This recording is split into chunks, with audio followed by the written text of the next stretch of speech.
Je suis contente de vous voir ce soir. On n'a pas pris de chance. On était supposé d'aller dehors vers le barbecue, mais il annonce 30 à 40 dépendamment de quel où ce que je regarde, de pluie. Donc là, tu sais, la dernière fois, là, on était pognés dans la pluie. Ça fait que, bref, cette semaine, on va faire notre spécial papillote dans la maison. C'est correct parce qu'il y a bien du monde qui habite en appart aussi, hein, et qui n'ont pas accès au barbecue. Donc, je vais donner des trucs barbecue, c'est sûr et certain. Puis, on va le faire, je vais donner des trucs de maison aussi. Les papillotes. Êtes-vous à l'aise de faire des papillotes? Aimez-vous ça en faire? C'est-tu quelque chose que c'est un acquis, c'est pas un acquis, on ne sait pas trop? Les papillotes, c'est le fun. C'est le fun, ça nous permet de manger des légumes tout simplement, sans avoir à aller dans les féculents. Puis souvent, les papillotes, on les fait pas mal redondantes. Fait qu'on va se donner des twists puis des trucs. Ça vous tente-tu? Yes. Il y a aussi, bon, fait que là, on s'est inspiré, c'est sûr, hein, regardez-moi ça, cette belle image-là. C'est pas beau rien qu'un peu, hein? Marjorie, elle l'a-tu l'affaire? Je vous l'ai déjà expliqué aussi, hein? Marjorie, elle nous le montre comment faire. Regardez ces papillotes, qu'est-ce qu'il y a dedans? Vous remarquez? Papier parchemin. Et ça, là, on va aller regarder qu'est-ce qu'on va faire avec ce papier parchemin-là. Il y a différents types de papillotes aussi. C'est qu'on va regarder quel genre d'aliments qu'on a, puis après ça, comment on les assaisonne. Ça vous tente-tu? C'est l'été, on va en profiter. On va regarder ça ici, OK? Ce que j'ai fait, là, j'ai mis plusieurs légumes.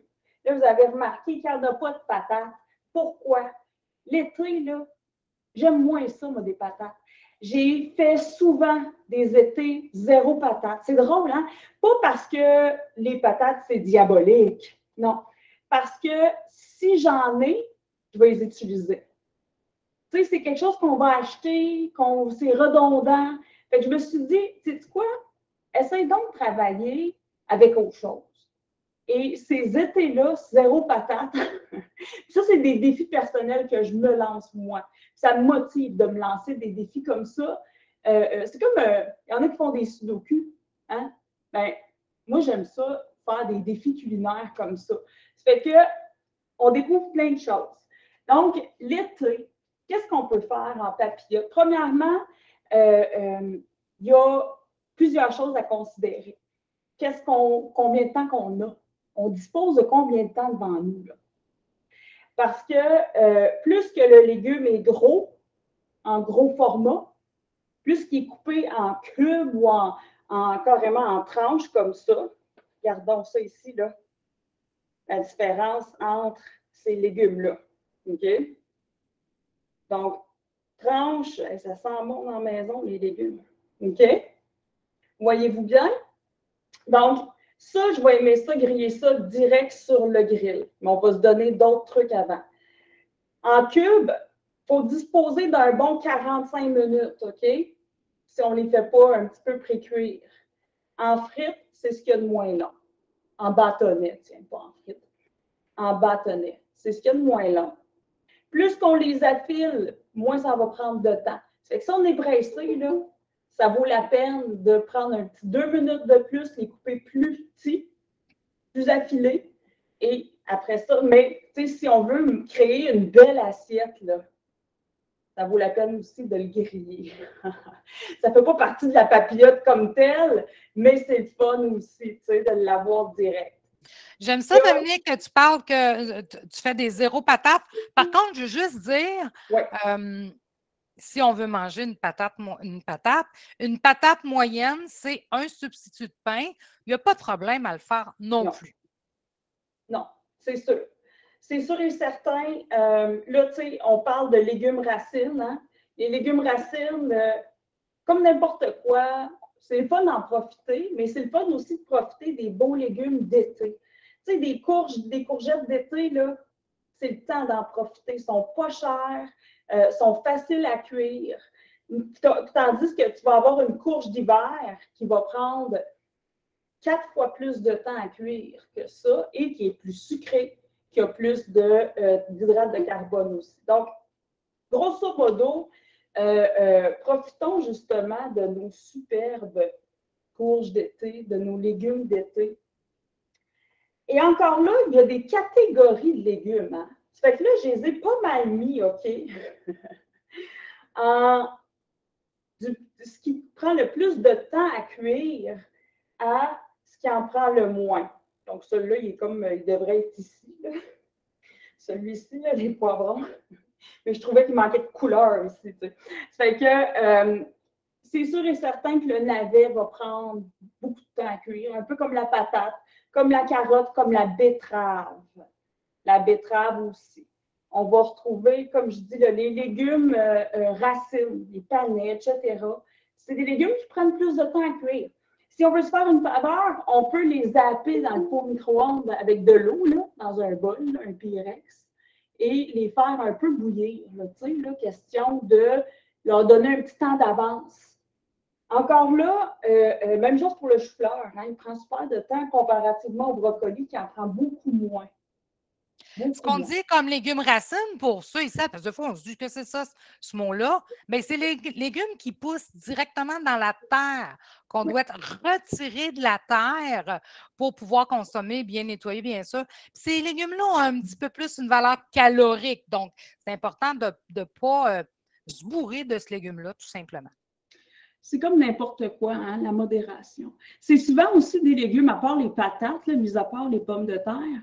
Mais tu sais, quand on parle de betterave, si on parle de navets, c'est des légumes qui ont quand même des bons goûts particuliers, des panais. On ne veut pas nécessairement non plus en mettre. On veut que ça donne un accent, mais on ne veut pas non plus tomber dedans, là, tu sais. C'est pas le but. Donc, pour ce qui est de nos papillotes, comme je dis, moi, j'aime bien ça, séparer mes textures. Ça fait que je vais y aller avec les légumes plus durs en premier. Puis, tu sais, on regarde ça, là, puis j'ai une petite charte, moi, là mais ce qui prend plus de temps, c'est les courges d'hiver, les betteraves, comme je disais tantôt. Je me suis fait une petite charte en arrière. Les carottes, les patates, c'est sûr, les ravioles, les radis, ça aussi, ça prend un peu plus de temps. Ça fait que sachant ça, savez-vous ce qui est super bon sur le barbecue? Du chou. Du chou en tranches. Là. Tu prends là, le chou, un chou rouge, exemple, là, puis tu le tranches carrément, là, une tranche. Mets ça direct sur le barbecue. Mets ça dans le fond de ta papillote. Et il y a des légumes qui vont cuire super vite. Les tomates, c'est les plus rapides. Ça fait que ça, on ne veut pas mettre ça tout de suite parce que, justement, on ne veut pas non plus que ça vienne de la slush. Donc, les tomates, les courges d'été, pas mal ça, hein? Pas mal ça. Dans le mi-moyen de ce qui va cuire, on va retrouver ça ici. Les poivrons. Puis là, encore une fois, dépendamment, on peut les faire cuire direct sur le grill ou en papillote en plus gros format. Les poivrons et puis les champignons, les oignons, les céleris vont avoir à peu près le même temps de cuisson. Toute la gang ensemble, ceux-là. Les carottes, regardez. C'est sûr qu'en cube, ça va plus vite, mais voici comment j'aime les faire, moi, en papillote. Je les coupe, je ne sais pas si vous voyez comme il faut. Oui, on voit bien. Donc, je les coupe comme ça. OK? En genre de fleurs, je ne sais pas comment dire ça, en étoile. Et après ça, tu sais, en papillote, ça va définitivement donner quelque chose de bien fun. On peut aussi les faire griller avant de les mettre en papillote. C'est qu'on peut les faire griller juste vite sur le grill. Après ça, les mettre en papillote. Mais ça, c'est quand on veut être fancy et qu'on a bien du temps. Si on ne veut pas prendre de temps pour tout ça, il n'y a pas de trouble non plus. Les légumes plus durs, donc navets, carottes, patates, courges d'hiver, même chou-fleur, un truc, OK? Pour ne pas mettre trop de gras, parce qu'on ne veut pas mettre de gras dans nos papillotes. Idéalement, on en met le moins possible. Là. Puis des filets d'huile dans les papillotes, là, on peut-tu arrêter ça? On peut-tu se le dire? Là? ça fait une flaque d'huile. C'est pas efficace. Il y a pas, tu sais, je veux dire, ça va toucher 2, 3 petits légumes, là, puis là, il va falloir que tu brasses ta patente pareil. Bref, c'est pas efficace. Soit on peut prendre le spray, là, puis on peut prendre un petit peu de bouillon de poulet. On peut assaisonner avec des fines herbes, je vous montrerai, et mettre des cubes de glace. Et c'est là. Mets 2-3 cubes de glace dans une bonne papillote avec des légumes durs. Pas besoin de faire ça avec les légumes mous, là, les légumes comme on a nommé tantôt, mais un légume qui est plus dur, là, jusqu'à, je dirais, là, limite, là, céleri. Ouais, céleri, là, ces légumes-là, là, on peut mettre des cubes de glace. Moi, ce que je vais faire, Dominique, je vais, avec ma papillote, avec mes légumes durs, comme tu l'expliques, je vais saupoudrer de bouillon de poulet mince à vie, mes légumes, et je vais mettre au moins 3 bons gros glaçons avant de fermer, tout simplement.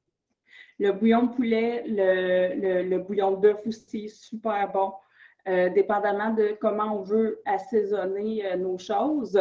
Et je vais vous dire quelque chose pour l'assaisonnement après. Parce que pendant la cuisson, moi, j'aime ça, c'est ça. Y aller avec des bases et j'assaisonne après, mais ce que j'adore utiliser, puis je vous montre ça, OK? Une de mes prefs, puis là, on est dans le sans compromis, là, dans les essentiels. Les vinaigrettes. La vinaigrette passe partout, la vinaigrette crémeuse à l'avocat. Après, tu fais juste en mettre un tout petit peu. Puis là, tu es dans un gras, mais tu sais, tu en mets un tout petit peu. Asiatique au sésame et arachide, la pesto sans huile, gang. La pesto sans huile, là, que c'est bon. Puis on parle juste de quelques cuillères, tu sais, une cuillerée à table, là, tu sais, pour une papillote complète. Les condiments taille. Oh, que c'est bon. Donc, les condiments taille et la sauce saté aussi, c'est le fun à faire. Donc, ça fait partie de mes façons aussi d'assaisonner. Fait que je vais utiliser, comme vous pouvez voir, le moins de gras possible parce qu'on n'a pas besoin à la cuisson. Ça fait brûler de toute façon. On utilise nos cubes de glace de façon, tu sais, stratégique, mais après ça, on peut aller, comme je dis, assaisonner. On peut assaisonner aussi pendant la cuisson. Ça fait que je vais vous montrer des choses que j'aime utiliser. Ça fait que ça, c'est juste un mélange de vinaigrette balsamique et de moutarde. C'est vraiment juste ça, sel et poivre. Et ça, là, je mets ça, c'est ma vinaigrette que je vais utiliser. Vinaigre balsamique, moutarde, sel et poivre. Ça goûte beaucoup, hein? C'est très goûteux. Pas besoin d'en avoir 3 tonnes, là. Tes quantités, c'est quoi, là? Moitié-moitié, c'est quoi? Eh bien, je mets à part égale de vinaigre balsamique et de moutarde, la moutarde à l'ancienne, et moutarde à l'ancienne. Je ne mettrai pas la Dijon parce que je trouve que c'est une petite affaire trop relevée avec la balsamique. Puis je vais mettre sel, poivre au goût. C'est vraiment juste ça. Puis ça, c'est ma vinaigrette que j'adore utiliser pour mes salades pendant la semaine, des trucs comme ça. Et j'aime bien en mettre, puis pas besoin, là, quand on dit là, une demi-cuillerée à table, ça va être assez pour assaisonner une papillote complète parce que c'est extrêmement goûteux.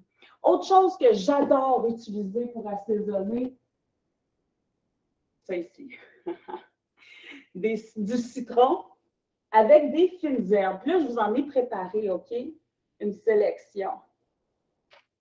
Hey, j'ai mis la pomme ici parce que c'est vrai qu'on peut l'utiliser en papillote, mais vous rappelez-vous la pomme rapide de dessert?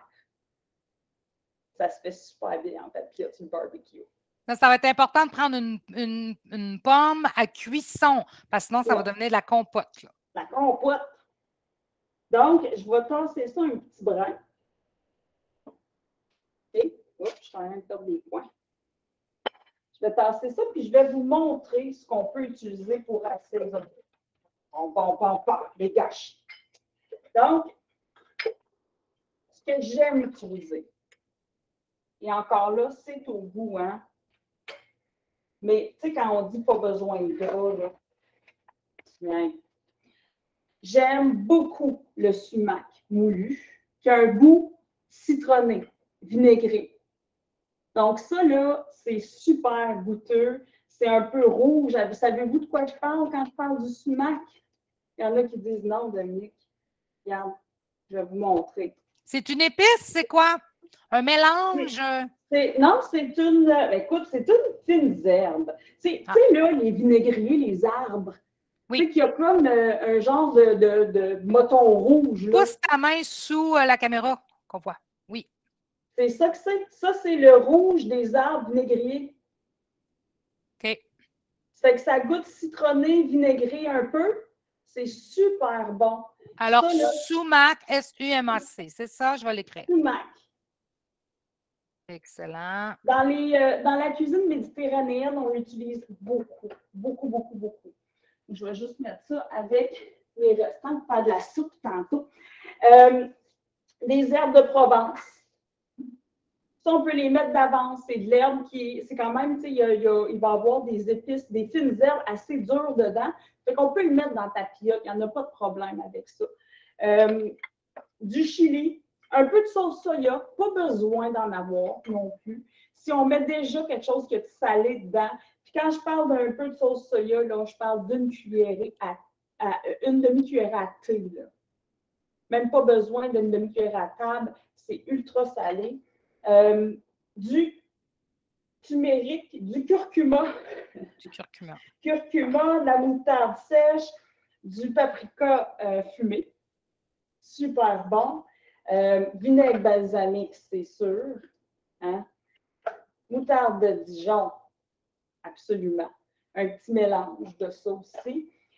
Du sel, du poivre, pas de trouble. Un petit peu de curry aussi, c'est le fun aussi. Surtout avec les choux de Bruxelles.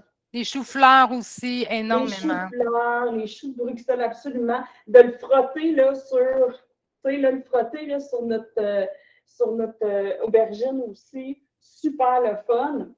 Donc, ça, c'est vraiment là. C'est ma base, ça ici. Pour donner de la saveur. Pour donner de la saveur, pas besoin d'avoir de gras, pas besoin d'avoir de rien de trop salé non plus. On va vraiment chercher la beauté des fruits. Je suis désolée, je suis pas en vacances. Bon. OK. Donc là, je voulais couvrir toutes les bases. On va regarder les différentes sortes de papillotes et pourquoi elles sont bonnes. Mais je vous ai parlé la semaine dernière, les champignons portobello que j'ai mis au niveau de mon barbecue avec les saucisses déjeuner mince à vie au poulet. Délicieux. Délicieux. C'était vraiment bon. Et c'était vraiment la cuisson, c'était 30 minutes. Puis mon barbecue était à 400. 30 minutes à 400, puis des fois, je le mettais dans l'indirect, des fois, je le mettais dans le direct, dépendamment. Ça fait que c'était vraiment ça. Puis, à la toute fin, j'ai juste rajouté le dernier 5 minutes, j'ai parti la rôtissoire, pour avoir une chaleur qui vient du dessus. Ça veut dire que pas tous les barbecues qui ont ça non plus, puis c'est pas obligé, là. Mais à la limite, vous regardez, la saucisse est blanche en dedans parce qu'elle est au poulet. Ça fait qu'on s'assure juste qu'elle est bien blanche. On fait un petit... on s'assure que c'est bien blanc parce que dépendamment de la grosseur de notre champignon aussi, comment épais qu'on va l'avoir mis, ça pourrait changer. Puis un barbecue, ça donne une température, mais je ne veux pas que personne s'empoisonne. Ça fait que vérifiez bien jusqu'au fond de votre champignon. Là. Faites juste tasser avec 2 petites cuillères pour voir que c'est bel et bien blanc et pas rose. Donc, concluons. Il y a différents types de papillotes. Fait que si on fait des papillotes et qu'on n'a pas beaucoup de temps, on veut une papillote fermée. Si vous savez de quoi je parle, la genre de poche. Et puis ça, on veut ça avec nos patates, justement, nos carottes, nos choux-fleurs. On veut ça avec notre navet. Donc, c'est le genre de papillote qui est fermé. OK? On peut en faire une ensemble, mais c'est sûr. On va en faire une. Je sais que ça fait du bruit, là. Mais disons, là. Tiens, pour ne pas utiliser Tiens, on va commencer comme ça. Ah, puis je vais vous montrer mon truc. Donc, disons que je vais faire une papillote fermée, là, avec du chou-fleur, du navet. Et voilà. Hey, on va mettre des carottes, tant qu'à ça. Tiens, on va mettre une belle carotte comme ça. Qu'est-ce qu'on pourrait bien mettre? Des oignons. Poivron, oignon, on pourrait le mettre à la fin ou on pourrait en faire une seule avec eux autres. Ouais, c'est ça qu'on va faire. Ce que j'aime faire avec ça, c'est mettre quelques céleris aussi, parce que le céleri, ça aussi, ça prend plus de temps à cuire, mais ça va nous rajouter de l'eau. Tu sais, c'est vraiment juteux. Ça fait que mettre du céleri là, dans nos papillotes, c'est une bonne idée aussi. Donc, avec ça, qu'est-ce qu'on pourrait bien mettre, gang? Qu'est-ce que ça vous tente? On met-tu du curcuma? Curcuma et chou-fleur ou curry et chou-fleur, c'est excellent. On va mettre un peu de curcuma, tiens. On saupoudre. OK? Et voilà. On va mettre un peu de curry. Alors, le fait de mettre un papier parchemin, ça va éviter de mettre vos matières grasses puis que ça colle, parce que souvent, le légume, on a tendance à les faire brûler, puis c'est collé à notre papier d'aluminium. Donc, le fait de mettre un papier parchemin, on va tout éviter ça. Petite touch de paprika. Et voilà. Et ça va être bon. Pardon. Un petit peu de sel. OK. Un peu de poivre.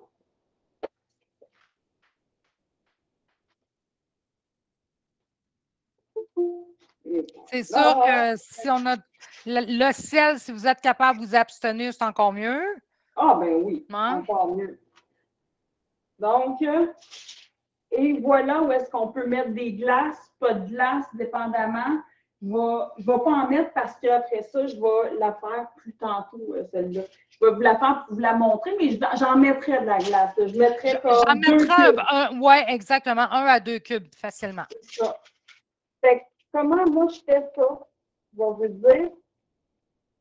Comme un balisson, là. Et là, je referme ici le dessus. Je le tourne. Je referme les côtés. Je les plie. Et voilà. Sylvie dit pourquoi la glace va faire que si je mettais de l'eau, je vais faire bouillir mon légume. Tandis que la glace va fondre doucement, va créer une humidité à mes légumes. Ça ne brûlera pas et mes légumes vont devenir tendres. Exactement. C'est ça qui est intéressant. Et maintenant, les papillotes ouvertes, ça aussi, c'est intéressant. Disons qu'on veut avoir un petit goût plus fumé ou on veut s'assurer que nos légumes ne finissent pas en genre de giblotte. On n'est pas trop sûr. Puis on a du temps devant nous. Fait que dans ce temps-là, je vais prendre ces papillotes-là, exemple. Bon, OK, moi, avant que tu remplisses ça, je veux voir ta papillote. Montre-moi ça. Qu'est-ce que tu as fait avec ça? Là? Regarde. Je vais en faire une. Ah! Ça vous intéresse-tu de voir ça? Hein? Ça va l'air d'un bol pour nous, tout simplement. Mais tu n'as pas de bol là-dessus, là? Non, je n'ai pas de bol. Je vais vous montrer. On va faire les côtés avant. Fait qu'on plie les côtés, OK? Là, j'ai pas mal un gros morceau, mais c'est pas grave. On va plier les côtés de notre papillote. Là, je sais que ça fait un bruit qui n'est pas le fun. Non, pas tant, pas tant. Donc, je double mes côtés. Je le plie 2 fois mes côtés. Question d'avoir des côtés assez solides.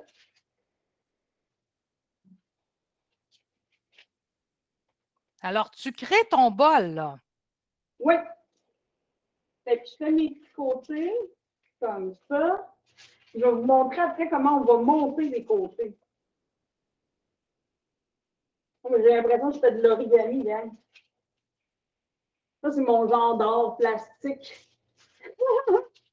Donc, maintenant qu'on a nos côtés qui sont des côtés qui sont assez solides, pour monter mes murs ensemble, je fais juste plier ici. Regardez. Tes coins. Les coins. Puis là, je vais le tourniquer. Tant qu'à avoir un coin, tant qu'à avoir du papier alu, je fais une tourniquette dedans. OK? On fait ça avec chacun de nos coins, dans le fond. On va, puis je le plie vraiment, là, origami, du style origami, là, en montant mes murs. Et là, je le tournique un peu. Ah, ben, je suis contente de t'avoir demandé de nous le montrer. Y a-t-il du monde qui aime ça, voir ça? C'est très intéressant. Puis là, je le plie, OK? Et je le tournique. J'invente un mot, gang. Va sous ta caméra. Oui, exact. Parfait. Encore, on plie et on tournique. Et voilà. Et ça se fait tout seul, ton carré. Excellent. Oui. Si vous voulez, on peut plier les coins, là. Donc, ça se fait seul. Et là-dedans, c'est sûr, je vais mettre ton parchemin. Un parchemin. Et voilà. Je peux même le faire prendre dans le tampon. Génial. Fait que ça, c'est nos bols, genre de papillotes ouvertes. Fait que ces papillotes-là, ce qui est le fun, c'est qu'on peut aller en mi-cuisson, réassaisonner, évaluer aussi. J'aime ces papillotes-là pour les demi. Les légumes là, qui sont assez mous, là, tu sais, là, puis les légumes qui sont semi-mous. Mais c'est le genre de papillotes que je vais adorer pour mettre, exemple, ça ici, un peu de zucchini, un petit peu de poivron. Alors, moi, je vois ça pourrait, à mi-cuisson, 3/4 cuisson, je pourrais aller saupoudrer de fèves germées, ajouter des éléments dans ma cuisson. C'est des bok choy, c'est des mini bok choy que tu as mis? Des mini bok choy. Ça, j'adore ça l'été. Oui. Puis après ça, là, ce qui reste en petites feuilles, on peut le rajouter à la toute fin, là, parce que ça prend comme 1 minute. Même avec la chaleur de la papillote, on peut les rajouter. Même chose avec les fèves germées. Avec simplement la chaleur, ça va les faire cuire. Après qu'on a fini, là, on la retire ou la dernière minute. Là. Bébé épinard, etc. Oui, on peut en profiter pour mettre un petit peu d'oignon. Des petits coupés, là. Ça, on peut mettre un peu d'oignon dedans.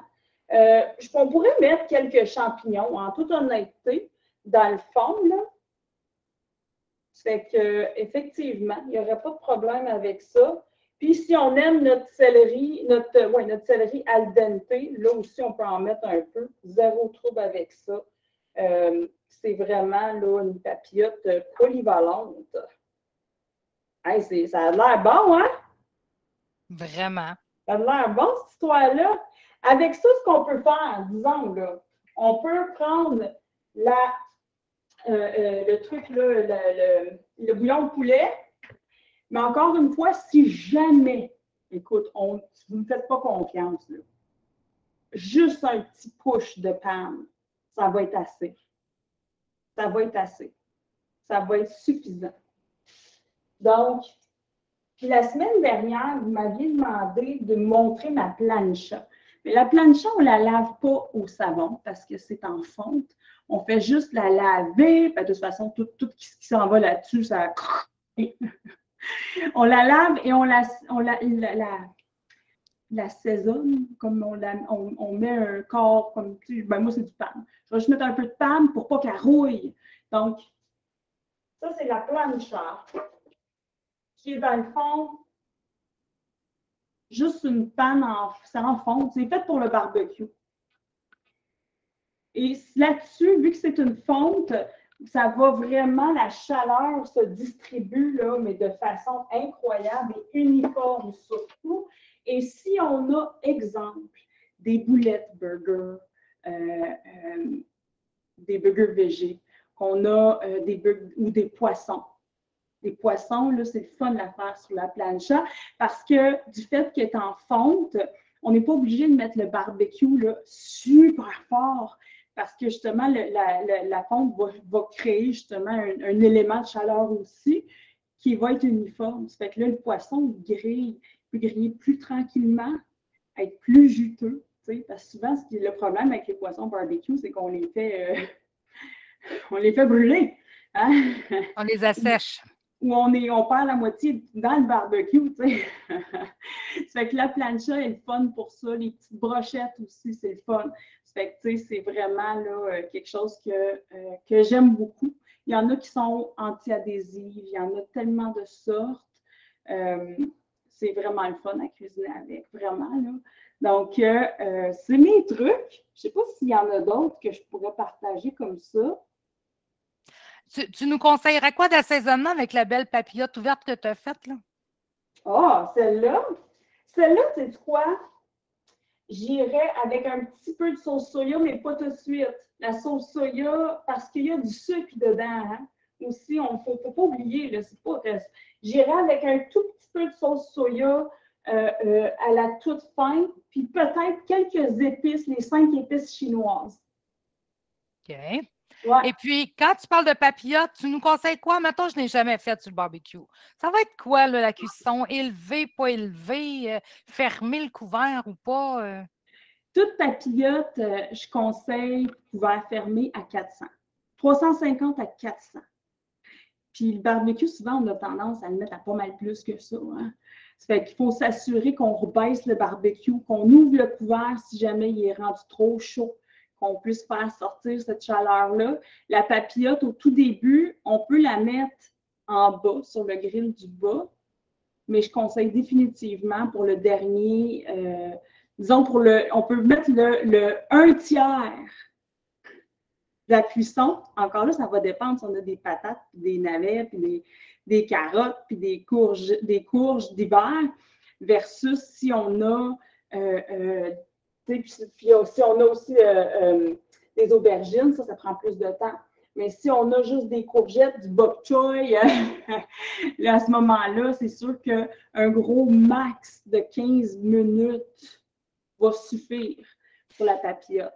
Mais la papillote ouverte, vas-tu mettre des glaçons, la même chose? Puis fermer le couvert pareil? C'est bien rare, je vais mettre des glaçons dans la papillote ouverte parce qu'habituellement, c'est des légumes qui créent pas mal de jus.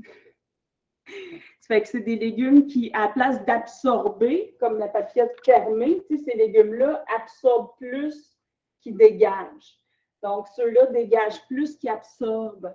Donc, je vais définitivement pas nécessairement mettre de glaçons, mais encore là, on y va à l'œil et on se fait confiance. Si on se dit, là, OK, tu es en train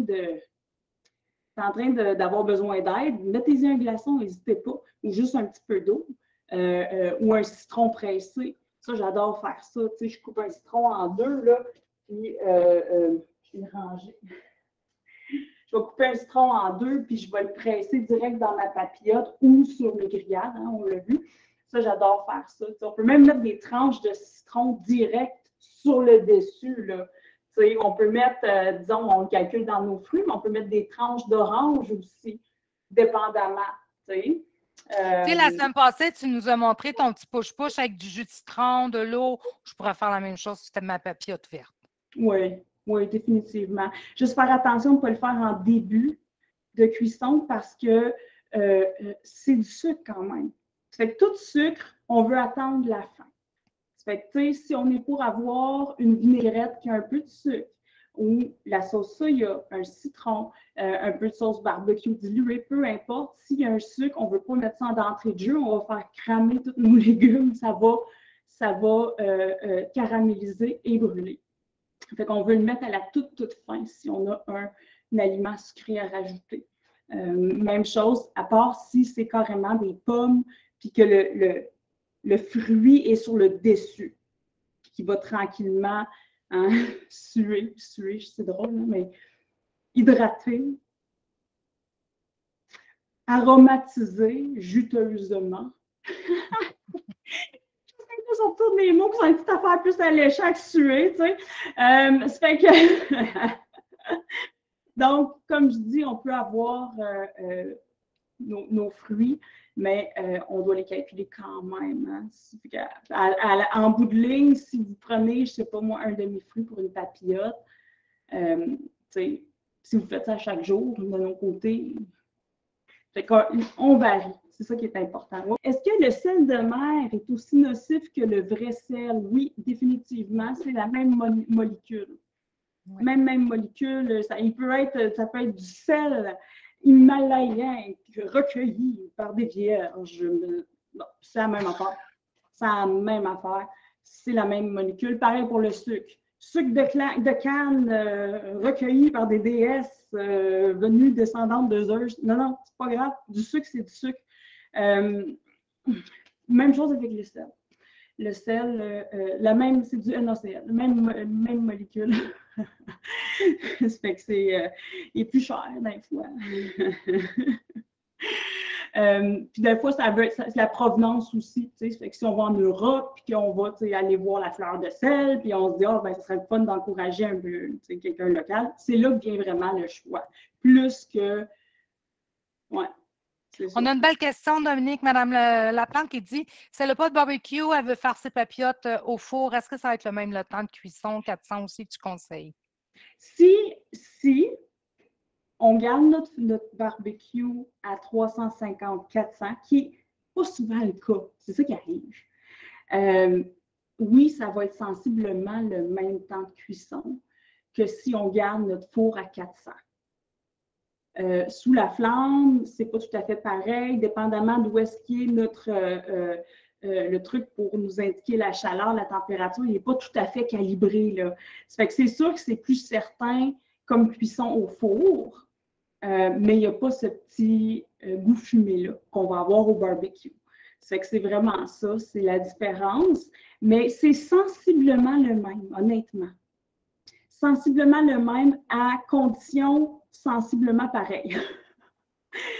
Donc, dépendamment aussi, si on ouvre notre four 40 fois ou qu'on ouvre notre barbecue 40 fois, ça aussi, ça va avoir un impact sur le temps de cuisson définitivement et la température. Ça fait qu'on veut surveiller ça définitivement, mais d'un autre côté, si jamais vous ne savez pas trop je suis rendu où, moi, là, mon truc ultime, là, quand j'ai une papillote puis je ne sais pas où je suis rendue dans ma papillote, je vais juste faire avec un couteau, imagine, juste faire une petite pente, là, puis piquer avec une petite broche, là, une petite brochette pour voir. Je vais juste faire une petite mini-pente, là, puis sortir, puis piquer, si jamais. Je ne me mettrai pas à me brûler les mains là-dessus. Je vais sortir, pas un cure-dent, mais un genre de brochette en bambou, là. Puis là où ça peut être autre chose, mais une fourchette, je trouve que c'est gros, je veux y aller, là, puis je veux rentrer dans la petite pente, là, en cas, mais non plus, c'est pas grave si on fait des petits trous dedans. Il y en a qui en font des trous pour faire évacuer la vapeur, dépendamment si on veut pas non plus que ça finisse trop en giblotte. Si on mélange nos légumes avec des légumes qui sont durs, des légumes qui sont mous, on va vouloir faire peut-être des trous. Parce que ça va peut-être finir en giblotte. Fait qu'on veut, mais de là l'importance de séparer. Ça vaut la peine de séparer les consistances de légumes. Là, je suis en train de jaser avec un couteau dans les mains. De là l'importance de vraiment connaître le temps de cuisson et de jouer avec les formats. Ça fait qu'un légume, si on y va plus mince, mais il va prendre moins de temps.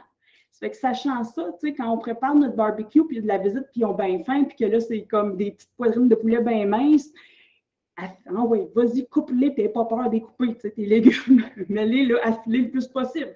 Si tu sais que ça va prendre un petit bout, que c'est un, je sais pas moi, un tomahawk, tiens, ça, c'est une belle grosse pièce de viande. Hein? Le tomahawk avec le gros, j'en ai plusieurs dans le congèle.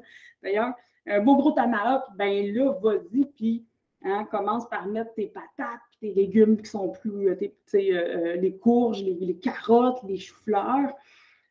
Puis là, vas-y, fermer, puis vas-y, d'avance. Mais encore là, dépendamment de ce qu'on va cuire, puis on peut jouer avec les grosseurs. Ça fait qu'on a beaucoup, beaucoup d'options à travers ça. Mais les grandes lignes aussi, si c'est une cuisson plus lente, puis que c'est des légumes qui sont plus longs à cuire, n'hésitez pas d'ajouter des glaces. Les gras sont définitivement pas nécessaires quand on utilise le papier parchemin. L'assaisonnement n'est pas obligé d'avoir des gras non plus. Pensez à ma petite vinaigrette là, adorée. Je l'adore. C'est juste quelques gouttes. Rien besoin d'extra. Ça l'assaisonne, ça fait ressortir les goûts de tout. Et on joue avec nos fines herbes. On a du fun, c'est l'été, justement.